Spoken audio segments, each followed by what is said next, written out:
সুমি কাঁদতে লাগলো এই বলে যে ওর জন্যই বিয়েটা ভেঙে গেছে। ও বলল ও যদি ভিডিও কলটা না ধরে সোজা আমার কাছে দিয়ে দিত তাহলে এত কিছু হতো না। আমি তখনও চুপ, একটা কথাও বলছি না, শুধু চোখ দিয়ে পানি পড়ছে। আমি সুমির হাত থেকে আমার ফোনটা নিয়ে হোয়াটসঅ্যাপে গিয়ে দেখলাম তুষার আমাকে যেসব গালি মেসেজে লিখেছে তা মনে হয় এর আগে আমি কখনোই শুনিনি। এত বাজে গালি, অনেকগুলো বাজে গালাগালি করে সে আমাকে ব্লক করে দিয়েছে। ছি, নিজের প্রতি ঘৃণা লাগছে।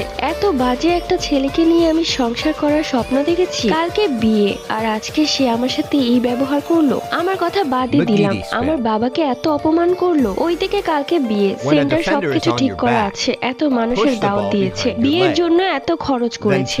টাকা পয়সা বড় কথা না, কিন্তু বিয়েটা ভেঙে গেছে, এটাই হচ্ছে বড় কথা। মান সম্মান শেষ হয়ে গেছে। আত্মীয়দের সামনে আমার বাবা মুখ দেখাবে কি করে? এই সমাজে কেউ তো আর ছেলের দোষ দেখবে না, কোনো কিছু হলে মেয়ের দোষটাই দেখবে। এই সমাজটা তো বিয়ে